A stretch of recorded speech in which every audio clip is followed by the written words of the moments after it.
C'est quel travail je travaille pendant 1 an. Les cahiers, c'est pas 1 million, c'est pas 2 millions. C'est pas 2 millions, tu vas faire prêt pour payer cahier. Ah bah. Tu es sûr que c'est de toi que Dieu dit que tu iras au paradis? Tu es sûr? Vous voyez ça? Mais comment l'enseignant peut convertir son travail? Il a un travail noble. Mais imaginez, qui enseigne une matière ici? Voilà, vous enseignez quoi s'il vous plaît? Le français. Voilà, moi personnellement, c'est une langue que je détestais depuis le cours primaire. Je n'aimais pas le français. Donc, moi, mes notes en français là, si c'est pas 2, c'est 3. Merci. Là, tu connais. On a fait en classe.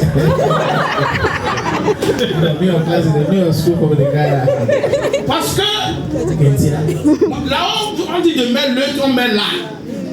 On dit c'est même ça là. Quelque part, on dit de mettre AI. Quelque part, c'est S, quelque part, c'est ça me tourmente. Je n'aime pas. Je n'aimais pas français.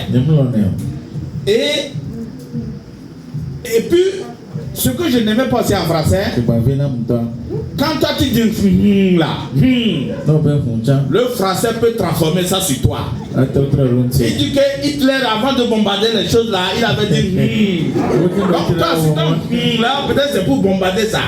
Donc c'est comme ça, les gens font pour bombarder, ils commencent par c'est des choses qui font que je n'aimais pas le français.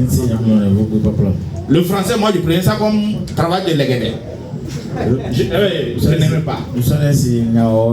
Mais à la fin, quand je voulais communiquer, je veux parler avec les gens. Maintenant, j'ai besoin du professeur de français. Mais il y a déjà passé le temps, non? J'ai insisté mon professeur de français, non? Et comment je vais faire maintenant? Il faut payer pour avoir ça maintenant.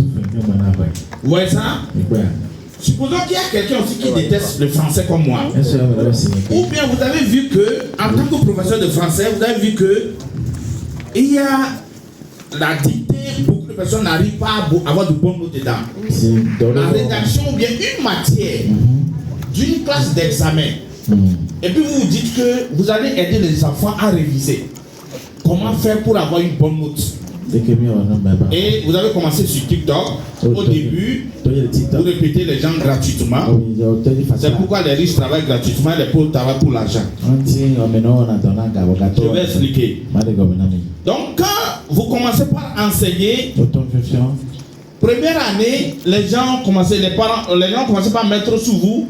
Ah, merci monsieur, grâce à vous, j'ai eu 5, 10 en français.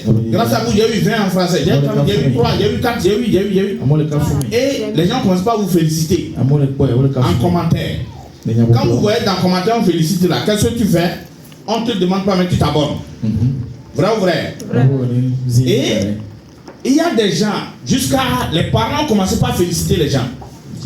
Vous félicitez que vous avez bien fait.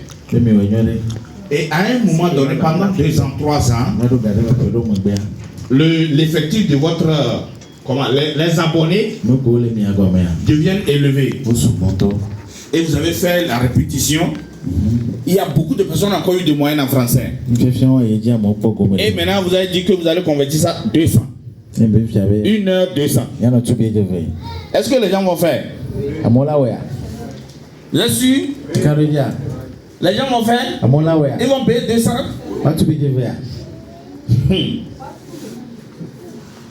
Les gens ne vont pas accepter de payer 200. Voilà. Mais ceux qui veulent que les enfants aient de moyenne, est-ce qu'ils vont faire? Maintenant, si l'année prochaine, les gens ont encore accepté, ils ont vu que dans votre page, ceux qui